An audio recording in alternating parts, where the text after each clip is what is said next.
नमस्कार। North east आवाज time to time में आप सभी का स्वागत है। पेश है आज 13 जून गुरुवार सुबह सुबह की ताजा हाल। कुवैत में 40 भारतीयों की जिंदा जलकर मौत। कुवैत के मंगाब शहर की 6 मंजिला इमारत में आग लगने से 49 मजदूरों की मौत हो गई, जबकि 50 से ज्यादा लोग घायल हैं। मीडिया रिपोर्ट्स के मुताबिक मरने वालों में 40 से ज्यादा भारतीय हैं। हालांकि अब तक इसकी पुष्टि नहीं हुई है। कुवैत के समय अनुसार बुधवार सुबह 6 बजे ये हादसा हुआ। भारत के विदेश मंत्रालय ने बस 30 लोगों की घायल होने की जानकारी दी है। मरने वालों में कितने भारतीय हैं, इसे लेकर कुछ नहीं कहा है। हालांकि केरल और तमिलनाडु के लोग होने की आशंका जताई जा रही है।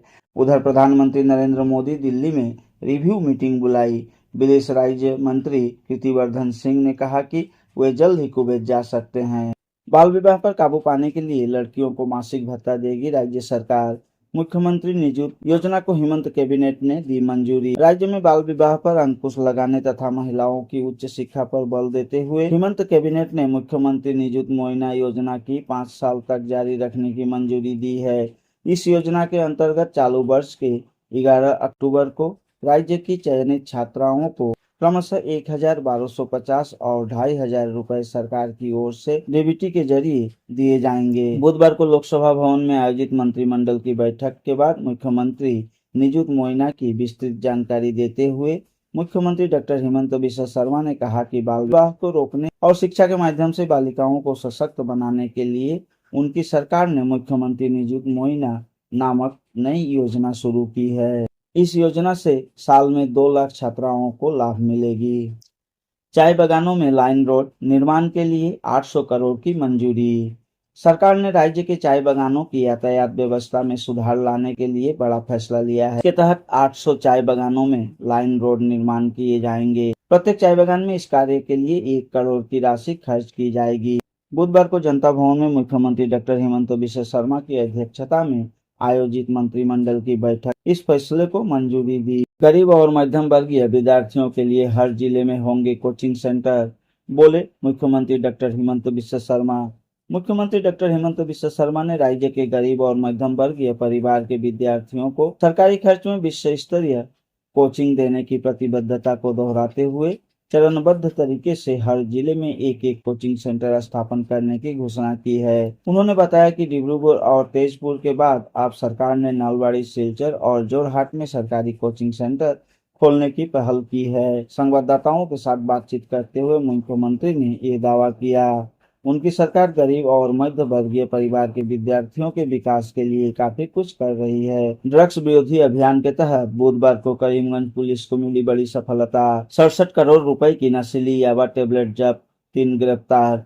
ड्रग्स विरोधी अभियान के तहत बुधवार को स्पेशल टास्क फोर्स के आईजीपी पार्थ सारथी महंत एवं करीमगंज के एसपी पार्थ प्रीतम दास के नेतृत्व में एसटीएफ की टीम और करीमगंज पुलिस ने बदरपुर के लामाजुआर इलाके में लगभग 67 करोड़ रुपए की बड़ी मात्रा में ड्रग्स जब्त की।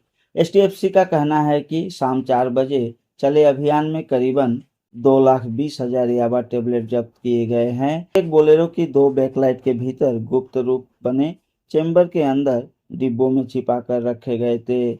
इस सिलसिले में चालक सहित 3 तस्करों को गिरफ्तार कर लिया गया है। गिरफ्तार तस्करों में चालक खैरुल हुसैन, मामन मियां और नबीर हुसैन शामिल है। सभी त्रिपुरा के रहने वाले बताए गए हैं। इन संबंध में एनडीपीएस एक्ट के तहत एक मामला दर्ज कर जांच शुरू की रही है। कछार जिले में भ्रष्टाचार निरोधक शाखा की बड़ी कार्रवाई। रिश्वत लेने के जुर्म में गिरफ्तार जिला आयुक्त कार्यालय का कर्मचारी। सिलचर में भ्रष्टाचार के खिलाफ एक बड़ी कार्रवाई हुई है। इस बार कछार जिला आयुक्त कार्यालय में रिश्वतखोरी का मामला सामने आया है। असम के सतर्कता और भ्रष्टाचार निरोधक निर्देशालय की टीम ने अभियान चलाया। भ्रष्टाचार निरोधक शाखा ने जिला आयुक्त कार्यालय में सेवारत वरिष्ठ सहायक सोमव्रत भट्टाचार्य को रिश्वत लेते हुए रंगे हाथ पकड़ा। गुवाहाटी से आई भ्रष्टाचार निरोधक शाखा की टीम ने सोमव्रत को रिश्वत लेने की जुर्म में गिरफ्तार कर लिया है।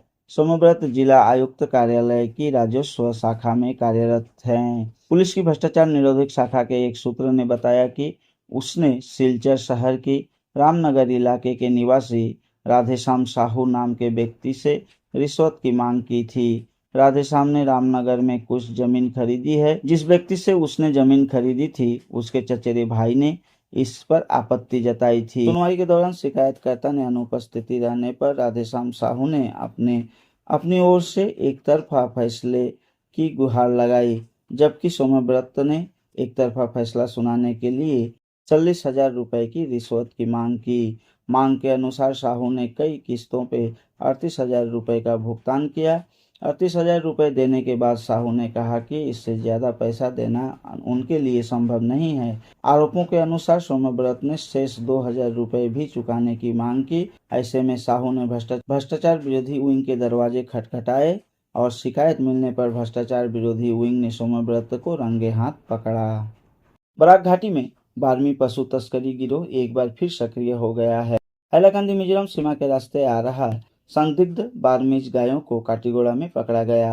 बीएसएफ और पुलिस ने एक लॉरी समेत करीबन 20 लाख रुपए की बारमी गाय जब्त की है। लॉरी ड्राइवर को गिरफ्तार कर लिया गया है।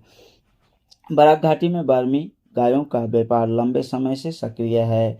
म्यांमार से मिजोरम और बाद में हैलाकांदी मिजोरम सीमा के जरिए 12 तक सैकड़ों गायों की तस्करी की जाती है।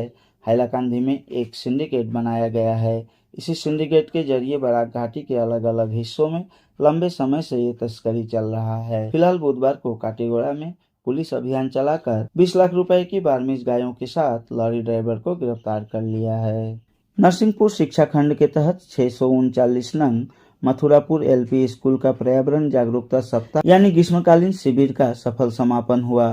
दरअसल पिछले सप्ताह से सभी स्कूलों में पर्यावरण सप्ताह के तहत ग्रीष्मकालीन शिविर चलाया जा रहा है। इसी के तहत नरसिंहपुर शिक्षा खंड के अंतर्गत 639 नंग मथुरापुर एलपी स्कूल में भी ग्रीष्मकालीन शिविर का आयोजन किया गया। स्कूल के प्रधान शिक्षक संतोष कुर्मी के नेतृत्व में सभी विद्यार्थी, शिक्षक एवं स्थानीय लोगों की उपस्थिति में ये आयोजन सफल रूप से संपन्न हुआ।